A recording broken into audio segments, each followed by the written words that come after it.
Hi, welcome to today's video. So today I thought I would talk about some of the makeup products that I've been enjoying in the month of April. And I don't really have that much products because I generally have to remind myself these days to wear makeup once in a while because I've gotten so comfortable without wearing anything. And at the same time, I'm still attracted to buying more makeup. So I don't know. It's a funny relationship right now. Anyway, so the main base product that I've been using this month is the Wet n Wild Tinted Hydrator. I did do a full review of this product last week, so I can link that video here where you can see it more in detail. I'm actually wearing this on my face right now and even in that video, so this is how it looks. I have this in the shade medium tan. Now the shade is not exactly the most perfect match for me, especially if I try to build this product up. Although it's a tinted moisturizer, it does have a pretty good coverage, and I generally try to just wear it as a sheer tinted moisturizer type of product. I haven't because the moment I try to build it up, you can start to see a small difference in the shade with between my neck and my face, so I kind of avoid doing that to some extent because of that. So this is the main base product that I've been using, and I like the finish of this. This is not very dewy, nor is it too matte. It's more of like a skin-like finish. And as far as the staying power goes, I don't really wear makeup for extended periods of time nowadays anyway. So I think I've tested this out for at least 5 hours and it works really well. It looks pretty fresh on my skin. But then again, I do have dry skin, so I generally don't have issues with base products breaking down on my face or getting too oily. It's usually what happens is it would generally, highlight my dry patches. And I've noticed that with the change in weather, since it's getting slightly warmer, this doesn't cling to my dry patches as much as it did when I first tried it, and it was pretty cold back then.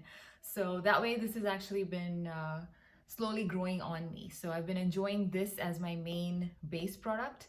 And yeah, so I think we can now move to the next thing I want to talk about, and that is the eyeshadow palette. I again have not been wearing that many eyeshadows as well. I've been sticking to a lot of smaller palettes. I think even my last month, I was using a very small palette for the whole month, simply because sometimes these days with the weather changes, my eyes do tend to get itchy and dry. So I kind of am more comfortable wearing no eyeshadow and no eye makeup in general. But this palette is beautiful. I really enjoy this one. This is a Too Faced Tickled Peach. I think I didn't mention that. This is actually a limited edition palette that came out, I think, in 2018. So it's a bit of an old palette. And this is how it looks on the inside. The shades are really, really nice. This is actually I think this is one of the nicest small palettes that I own, where almost every shade works really well. They complement each other really well. Some of my favorite shades would be this one. This is more like a peachy shade with some gold specks thrown in. I also like this particular shade, which is like a very light pink with gold specks in it.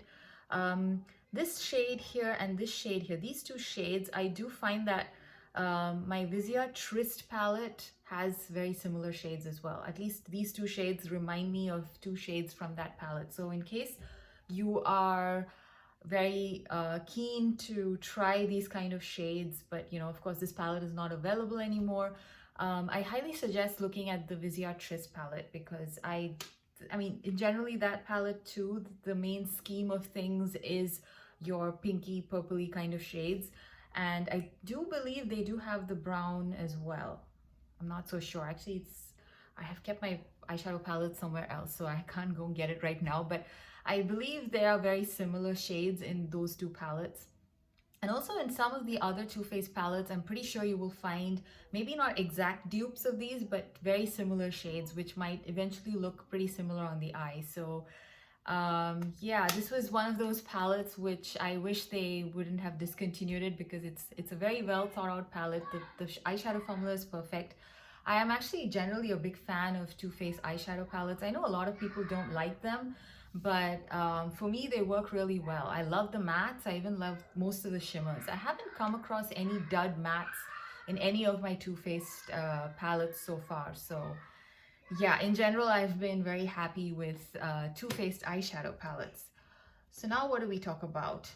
Okay, let's get into another Too Faced product, and that is the Too Faced Natural Lust Bronzer.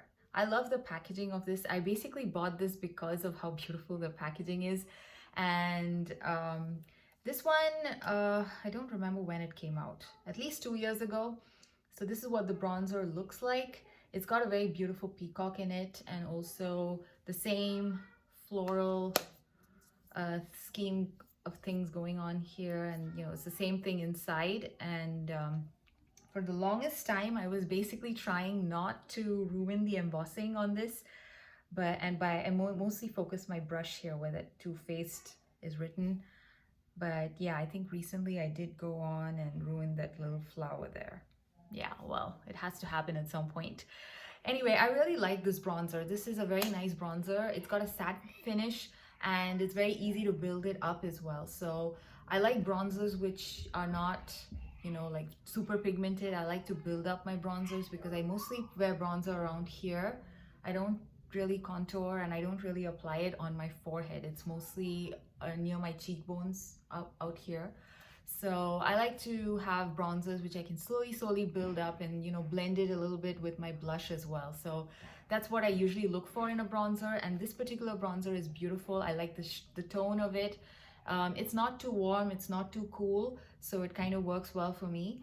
Yeah, I generally don't use this I don't know, goldish kind of shade here. I mostly just use the bronzer part. This one I can use as a highlighter every now and then in the summers. I like to just put it on my cheeks. Maybe not on the tops of my cheekbones, but like around here. I like to use it just as a pop of shimmer, or not exactly shimmer, pop of like nice sun-kissed look. So that's how I like to use that portion of the bronzer. But overall, I really like this product, and it's actually pretty huge. Yeah, this is like 18 grams of product. It's a very big compact. And this is another Too Faced product that I've been enjoying this month.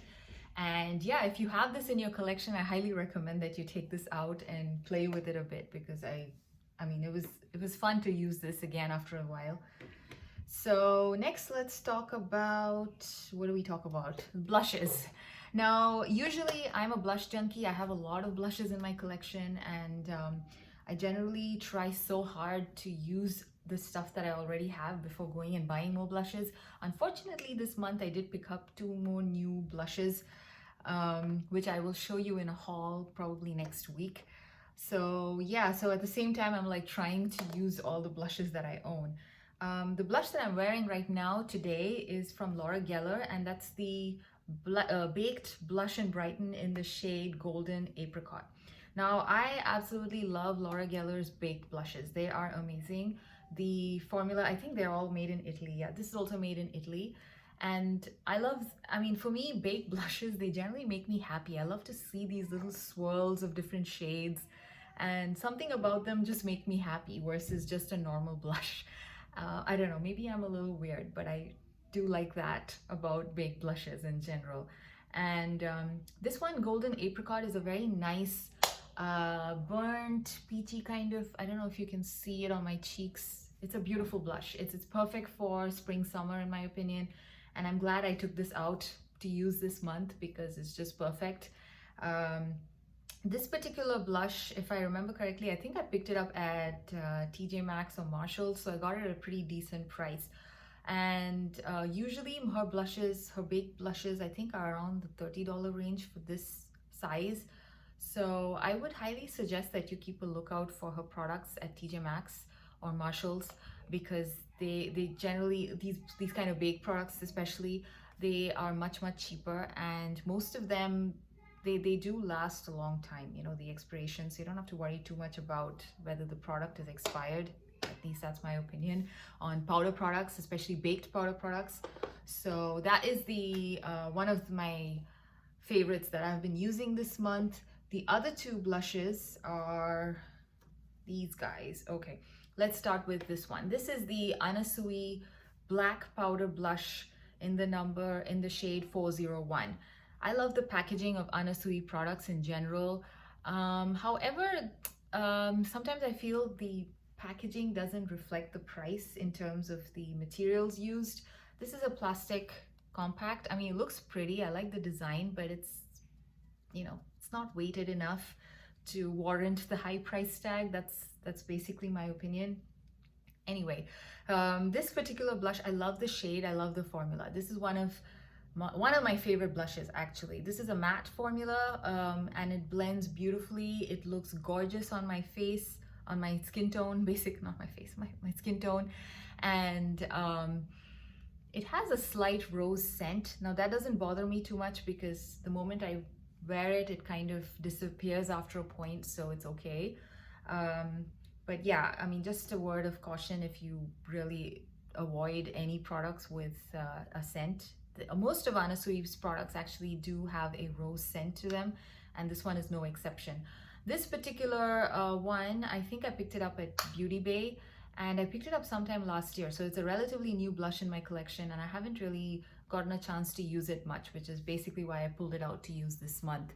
And this one, like I said, it's a beautiful matte blush. Looks really nice on the cheeks. It's a little dark, but again, the beauty of this product is that you can build it up. So you can wear it very sheer, you can build it up to a nice rich red tone, which is basically what it is. It's kind of like a reddish pink. And this is probably like more of a fall blush, but I don't know, it just looks nice on my skin, so I don't mind using it even if it's spring. And the same goes for this blush as well. This is the Kiko Milano Unexpected Paradise 3D blush in Aspirational Mauve. Again, this is a product that I recently picked up, and I did do a video, I think 2 weeks back, talking about all the products that I picked up from Kiko recently during one of their sales. And this is what this blush looks like. And this is also probably more of a fall winter type of product. It's like a very deep mauve color, but I love this. This is also another product that I just couldn't stop reaching for this whole month. It looks like I haven't used much, but I don't know if you can see. I have kind of made a small dent with one of the palm leaves. Anyway, I love this blush. This is also a matte blush. But again, it's one of those formulas where you can build it up slowly, so you don't have to worry about, you know, the shade being too dark and therefore being extra careful with your blush brush. So I love that whole building up process. It actually is very therapeutic as well. Anyway, I don't know how many people find wearing blush therapeutic, but I generally love putting blush on. It's one of my favorite steps in my makeup. So that was the Kiko Milano Unexpected Paradise Aspirational Mauve. The shade Aspirational Mauve. I believe this is still available on their website if you are interested in buying this. And I think this one also, the Anna Sui products, this particular, I don't know if it was a limited edition line, but this particular line is, I think, still available in some retailers. Maybe Beauty Bay still has them. So yeah, those were the 3 blushes that I used this month. And that's surprising because I actually had picked up one more blush to use this month, but I was just so obsessed with the ones that I just showed you that I never really got around to using that particular one. So I'll probably try and use that next month. So that's been shifted to next month. Now let's talk about the highlighter. The highlighter is also from Kiko Milano. This is also from the Unexpected Paradise collection.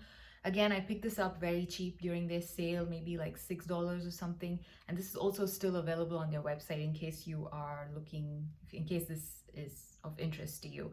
So I think this one, the highlighter, they have it in 2 shades. One is, the one I have is 01 Light of Venus, and they have one more shade, which I think is a slightly more darker golden shade. So this is what it looks like. Again, I've been trying not to ruin the imprint, which is why I've been focusing my brush out here, if you can see it.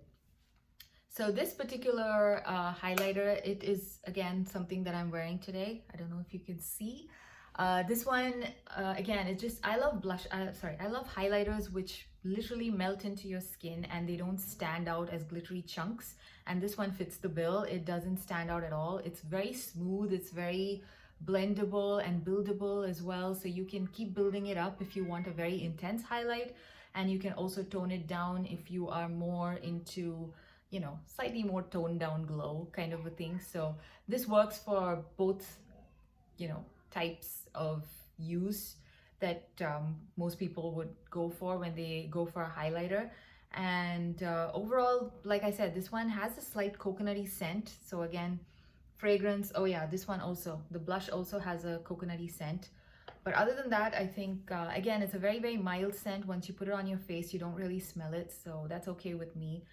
um yeah, this is I've actually, if I have to choose one highlighter, I think this, no, actually that would be very hard. I don't know. I do have some other highlighters which I really love, but I do have a lot of highlighters, and if I have to really declutter some of my highlighters, this is definitely not going to be decluttered anytime soon because I really, really like it. So that was the highlighter. I think we are moving pretty fast today because I haven't really been using that much makeup this month. The last product, face product that I have is this one, again from Anna Sui. This is, I have it in the refill pack and I will explain why. So this is the Anna Sui Brightening Face Powder. And this basically comes in a single shade, and this is what it looks like. You can see it's got a very nice, beautiful design on it, and I'm not still fully sure how you're supposed to use this. I do hear people telling, I think when I first mentioned this product in my haul video, somebody told me that this is actually like a skincare product because it has vitamin C in it. Where's the vitamin C? Yeah, it does have magnesium ascorbyl phosphate. I think that's the vitamin C in the product. But I basically use this as a finishing powder and it looks pretty fine to me. It doesn't do anything overly magical, but it's nice. Would I repurchase it? Probably no, because there are so many other finishing powders that I'm waiting to try, and this is not something that is, you know, it's not that awesome in my mind, in my opinion. This one, yeah, like I said, this one comes with actually a separate compact that you can buy to put this in. The reason why I haven't put this in is because that compact, the design looks very tacky, and even the component itself, it looked like very cheap plastic, and I was like, I'm not going to pay that extra money for cheap plastic looking things, so I didn't pick it up. So I've been basically keeping it in this clear case that they have. You just need to be a little careful. Probably I can't travel with it, but otherwise it works fine. So you can use it like that, close it like that, and I just keep it in the box. I actually like this box packaging here, so I don't mind keeping it like that. And you can do that with a lot of products, I believe. I don't have too many refill pan type products with me, but I mean, that's one thing you can do if you don't want to spend the extra money to buy the extra case that some of these brands like to sell. So that's the finishing powder that I've been using, and like I said, I'm not fully convinced by it. I purposely tried to avoid using my Too Faced Peach Blur powder this month. And if I have to choose between that and this, I would still go back to the Peach Blur. So that speaks volumes on how much I like it. I mean, it's okay, but yeah, I'm going to use it because I have it. I probably wouldn't recommend anyone to buy this to use as a finishing powder. But yeah, I don't know how good this works as a skincare product, which is what some people have told me that it's intended for. So if you know more about it, please let me know. So yeah, those were mostly all the face products that I've been using. As far as lip products go, this month I thought I would give a shot with just using matte lip products. I'm actually wearing a matte lip product on my lip. I will show you what I'm wearing right now. Just to see if I still enjoy matte lip products, because right now I'm actually on a spree of buying more lipsticks and lip products simply because I kind of enjoy putting some lipstick on and walking around in my house. So I've been trying to see if I still like matte formulas. I've never been a huge fan of matte formulas, but I still would buy them once in a while to try them, especially very popular brands or very popular lines from certain brands. But yeah, 1 month of using matte products, I've decided that this is really not something I really like. So I probably won't be buying any more matte lip products in the future. That's basically the takeaway from this month for me. So the matte lip products I've been using this month are, first off, okay, let's start with, Okay, let's start with what I'm wearing on my lips right now. What I'm wearing on my lips is actually from a indie brand. This is called Skinsy Cosmetics. It's a lipstick brand basically. They have, I think, 4 or 5 liquid lipstick shades. I think that's pretty much their line, and I got this complimentary. They did send this to me when I wrote a blog post for them. And I really like this. This is actually this and also the next product are some of the matte products that I kind of don't mind using. I'm actually wearing this particular shade. This is in the shade Full Bloom from Skinsy, and that is what I'm wearing on my lips right now. These are very, very comfortable matte products, lip products. So if I have to really buy any more matte lip products, I'll probably buy it from Skinsy or NARS. I don't know if NARS is still making them. We will get to this one next. So yeah, so Skinsy, they do have very nice wearable shades. They do have a very nice red. They have, I think, 3 neutral kind of shades. And this, I think, this is probably not a very neutral shade, but it's still a very wearable shade. So I mean, I would still put this under semi-neutral type of shades. So that's basically the shade range that they have. I will try to link their website below if you're interested in looking at their products. And like I said, I really enjoy this formula. This is one of my favorite matte lipstick formulas along with the NARS one. And it's very comfortable. There's no bleeding and it doesn't really dry your lips out like many matte formulas do. And yeah, they also look pretty decent on my lips. Sometimes matte lipsticks, they do tend to look very crinkly and dry, and you know, with time my lips get flaky as well.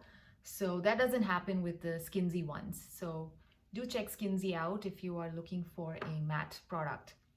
Actually, I believe this might actually work very well under a mask. This one and even these NARS ones, which I'm going to talk about now. Yeah. Actually, I should have tested these out under a mask. Like I said, I don't wear makeup so much when I step out simply because you have to wear a mask if you're going out somewhere. So maybe I will try that out today. Yeah, I have faith in this product. I think it will stay put under a mask. It's pretty transfer proof. Yeah, it is pretty transfer proof. So yeah, if you're looking for a transfer proof liquid matte lipstick which is very comfortable, Skinsy. Oh, by the way, they don't know I'm talking about them, so that's something I have to mention. The other 2 products, the other 2 liquid matte lipsticks that I've been using this month are from NARS, and this was actually part of a small mini kit. I have this, what exactly is this called actually? These are called lip pigments. Yeah, Power Matte Lip Pigments. Yeah, Power Matte Lip Pigments, and I have this in the shade Get It On and Hot Blooded. Now these are also extremely comfortable to wear. I really enjoy this formula too, especially if you have a lip balm underneath. It's just perfect. It doesn't bother you at all. So if you are again looking for a comfortable matte product to wear, this is actually very nice. I don't know how transfer proof this is because I usually wear a lip balm under this, and maybe that's why it doesn't, you know, become truly matte. So I have noticed that it does transfer. This one, not so much. I'm actually wearing a lip balm under this, and you just saw the kiss test that I did. It didn't transfer. So this one does transfer if you wear an emollient lip balm under this. So I don't know how transfer proof it'll be under a mask. Basically, that's what I was trying to get at. Anyway, so these 2 shades are again, one of these shades, I think that is Hot Blooded. Hot Blooded is a very nice peachy tone, whereas this is a very neutral shade which you can wear with almost anything and everything. So this is one of those neutral, throw it on with any eye look, any you know, blush kind of a shade. The other one, Hot Blooded, is very much a summer shade in my opinion. It looks very nice. I actually enjoy that shade a lot. The last product that I have is from Laura Mercier, and this is the Velour Extreme Matte Lipstick in the shade Soulful. This one, well, this one, it's also partly my fault. I picked up the wrong shade. This looks very nice. If you look at the rim here, which basically indicates the shade that it is, it looks like a warm pink. But on my skin tone, this pulls extremely, what do I say, cool toned, and it's got a very strong white base. So it kind of washes me out. So I don't really like to wear this on its own. What I like to do is pair it up with this Essence Plumping Nudes lip gloss in the shade Big Bang. That's when it becomes wearable for me. So I like to pair these two together to wear them. And yeah, although the shade becomes wearable, then I still am not fully convinced with the formula. I absolutely hate this formula. Let's just put it out. If I have to wear this on its own, if, for example, if the shade was actually usable on its own, I wouldn't wear this because the formula is extremely drying on my lips. It looks very chalky on my lips. Yeah, I think I would still need a gloss on top just to feel comfortable. So this one probably might get decluttered soon. I'm thinking of doing a declutter once I go through all my lip products and all my blush and all my makeup products in one cycle of it. I use it, then I will know what I don't want to keep anymore. So I have a strong feeling this is going to be going out soon. So yeah, so I guess that's it. So we have covered everything, I guess, all the products that I've been using this month. I hope you enjoyed this video. And yeah, if you like Laura Mercier's Velour Extreme Matte Lipstick, please let me know. I don't know, maybe because I picked this up, I think I picked this up at TJ Maxx. So there's this high chance that it's probably not, it probably was close to expiration date. I don't know. Maybe that's why I don't like it. So if you have any other shade or even the same shade of the Velour Extreme Matte Lipstick, let me know. I mean, how good is it? Is it comfortable? Is it too chalky on your lips, or is it just the shade for me, or it's just generally everybody's opinion? I don't know. So let me know about that. So anyway, thanks for hanging out with me, and I will see you again next time. Bye.